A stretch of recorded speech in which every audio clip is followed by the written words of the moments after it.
अस्सलाम वालेकुम स्टूडेंट्स, उम्मीद है कि आप सब खैरियत से होंगे और अपनी अपनी लाइफ में खुश होंगे। वीडियो स्टार्ट करने से पहले अगर आप इस चैनल पे नए हैं तो हमारे चैनल को सब्सक्राइब कर लें और लाइक करें ताकि AIOU की जो भी अपडेट्स हैं आप लोगों को टाइम टू टाइम मिलती रहें। चलें अपनी वीडियो स्टार्ट करते हैं। जैसा कि स्टूडेंट्स आपको पता है कि स्प्रिंग 2021 सेमेस्टर स्टार्ट हो चुका है। बहुत से लोगों के स्टूडेंट्स के एडमिशन कंफर्म हो चुके हैं और जिनके नहीं हुए वो भी आहिस्ता आहिस्ता नेक्स्ट मंथ तक कंफर्म हो जाएंगे। तो स्टूडेंट्स आपके लिए ये है कि आप अपनी असाइनमेंट बनाना स्टार्ट कर लें, क्योंकि इस्लामिक बाल ओपन यूनिवर्सिटी वालों ने अपनी वेबसाइट पे असाइनमेंट के क्वेश्चंस अपलोड कर लिए हैं, तो आप लोग असाइनमेंट बनाना स्टार्ट कर दें। तो आज मैं आप लोगों के साथ course code 8601 general method of teaching की फ़र्स्ट असाइनमेंट आप लोगों के साथ डिस्कस करूँगी। तो वीडियो स्टार्ट करते हैं।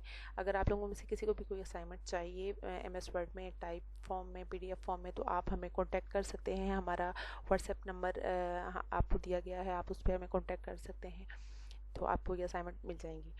तो वीडियो स्टार्ट करते हैं। सबसे जी सबसे फर्स्ट क्वेश्चन देखें। फर्स्ट क्वेश्चन के दो पार्ट थे। फर्स्ट है आपके पास define teaching and elaborate old and new aspect of teaching.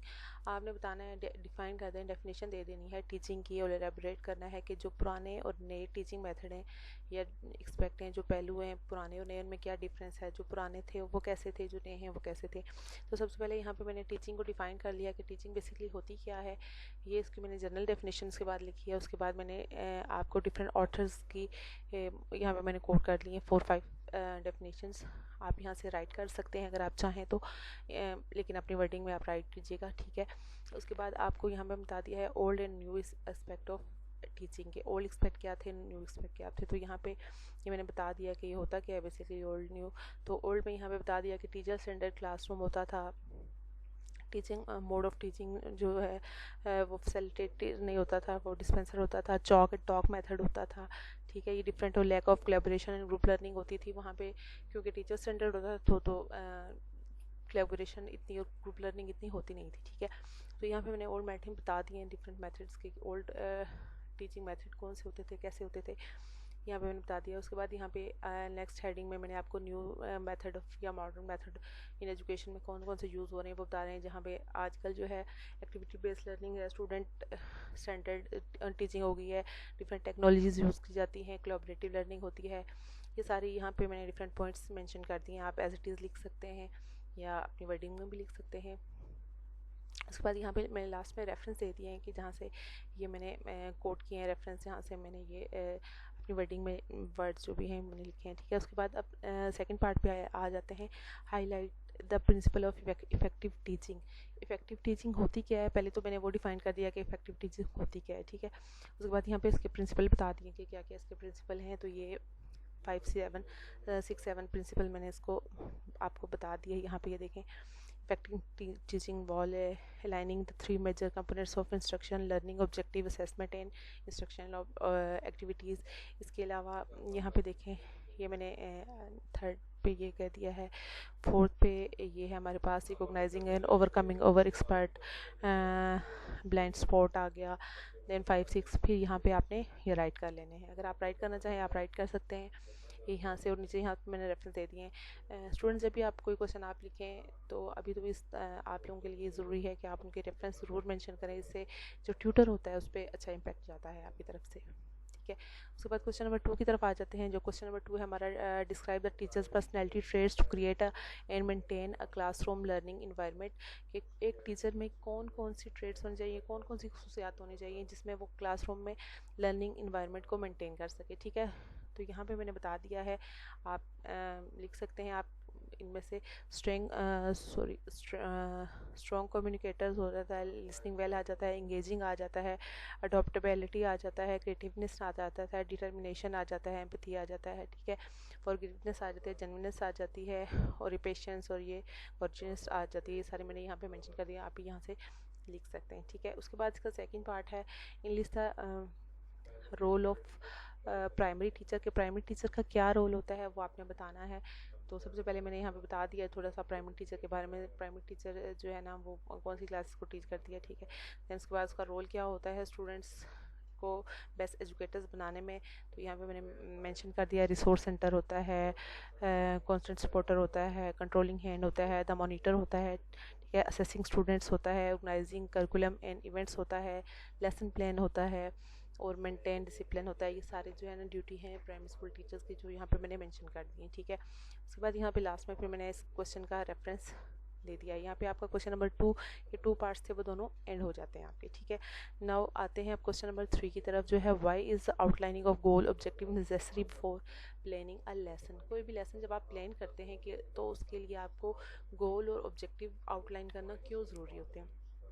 तो सबसे पहले मैंने यहाँ पे डिफाइन कर दिया है कि लेसन प्लान क्या होता है। लेसन प्लान बेसिकली एक रोड मैप होता है जो स्टूडेंट्स की नीड्स होती है और हेल्प करता है टीचर को इफ़ेक्टिवली क्लास को हैंडल करने में, उनको पढ़ाने में, ठीक है। यहाँ पे मैंने बता दिया। उसके बाद ऑब्जेक्टिव्स क्या होते हैं वो मैंने बता दिए हैं कि लेसन प्लान में ऑब्जेक्टिव्स क्या होते हैं, ठीक है। उसके बाद यहाँ पे आउटलाइन लर्निंग ऑब्जेक्टिव ये मैंने बता दिया कि क्या होता है, ठीक है। नीड्स क्यों होती है गोल्स और ऑब्जेक्टिव की लेसन प्लान में, ये भी मैंने बता दिया है कि टीचर को एक पाथ मिल जाता है, एक रोड मैप की तरह टीचर इजीली अपने स्टूडेंट्स को डील कर सकती है अगर उसके पास अच्छा लेसन प्लान मौजूद होगा और उसके गोल ऑब्जेक्टिव क्लियर होंगे तो, ठीक है। यहाँ पे मैंने लिख दिया ये सारी चीज़ें, ये देखिए यहाँ पे।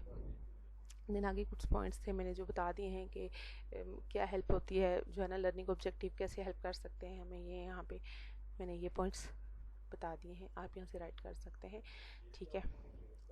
उसके बाद क्वेश्चन नंबर 4 हमारे पास आ जाता है। क्वेश्चन नंबर 4 है highlight the Hunter 7 step of lesson planning. कोई भी लेसन जब आप प्लान करते हैं तो उसके कुछ स्टेप्स होते हैं, ठीक है। यहाँ पे उन्होंने पूछा हुआ है कि हंटर के 7 स्टेप्स कौन से हैं, तो यहाँ पे उन्होंने बता दिया है कि स्टेटेड ऑब्जेक्टिव हो जाता है, एंटिसिपेटरी सेट्स आ जाता है, ठीक है, इनपुट मॉडलिंग हो जाता है, मॉडल प्रैक्टिस हो जाता है, चेकिंग अंडरस्टैंडिंग हो जाता है, गाइडेड प्रैक्टिस हो जाता है, इंडिपेंडेंट प्रैक्टिस हो जाता है, ठीक है। उसके बाद क्लियर होता है, मतलब एंड होता है जब आपका लेसन, तो वहाँ पे लास्ट में आप जब असेसमेंट देते हैं। तो ये कुछ स्टेप्स थे, 7 स्टेप्स थे जो मैंने हंटर के थे, मैंने आपको यहाँ पे बता दिए हैं, यहाँ पे राइट कर दिए, ठीक है। उसके बाद आपके पास इसका सेकंड पार्ट आ जाता है जो कि है how is 5E model of lesson planning different from the other models. कि 5E मॉडल लेसन प्लान दूसरे लेसन प्लान से कैसे डिफरेंट है, ठीक है। तो सबसे पहले मैंने यहाँ पे बता दिया कि 5E मॉडल होता क्या है, ठीक है। इसमें 5 होते हैं, E का मतलब है यहाँ पे इंगेज होता है, एक्सप्लोर होता है, एक्सप्लेन होता है, एलेबोरेट होता है, देन एवेल्यूएट होता है, ठीक है। यहाँ चीज़ें ये 5E's हैं जो आप के किसी भी लेसन प्लान को इफेक्टिव बनाते हैं बहुत ज़्यादा, ठीक है। तो यहाँ पे ये मैंने राइट कर लिया।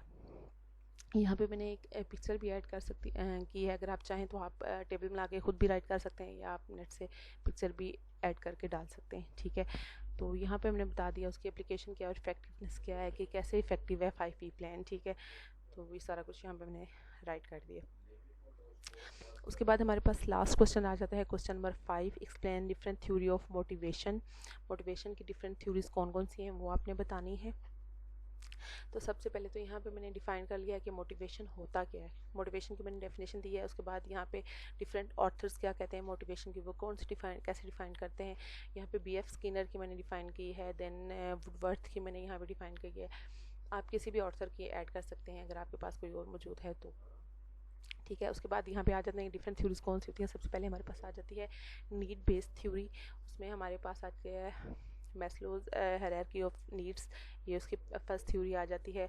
देन सेकंड आ जाती है 2 फैक्टर थ्योरी, मोटिवेटर हाइजीन्स, ठीक है, जिसमें हाइजीन्स को बहुत ज़्यादा फोकस किया गया है, ये वाली दूसरी हमारे पास थ्योरी आ जाती है। देन हमारे पास नेक्स्ट आ जाती है need achievement theory, third year आ जाती है। देन द इक्विटी थ्योरी आ जाती है हमारे पास। Then cognitive theory of motivation आ जाती है ये। देन ERG थ्योरी आ जाती है। ये सारी थ्योरी यहाँ पे मैंने राइट कर ली हैं। और ERG में क्या आ जाता है, देन एग्जिस्टेंस हो जाती है, रिलेटेडनेस आ जाती है, ग्रोथ हो जाती है, ठीक है। ये सारा यहाँ पे मैंने राइट कर दिया है। और यहाँ पे आपका क्वेश्चन नंबर 5 आपका एंड हो जाता है। यहाँ पे लास्ट में मैंने आपको रेफरेंस दे दी है इन क्वेश्चंस के। उम्मीद है स्टूडेंट्स के ये वीडियो आप लोगों के लिए हेल्पफुल होगी और आपको असाइनमेंट सॉल्व करने में बहुत ज़्यादा हेल्प करेगी। अगर आप इस चैनल पे नए हैं तो हमारे चैनल को सब्सक्राइब करें, लाइक करें और बेल का आइकॉन प्रेस करें ताकि कोई भी नई अपडेट आए तो आपको मिल सके। अपने घर में ही रहिएगा, सेफ रहिएगा। ओके स्टूडेंट्स, अल्लाह हाफिज़।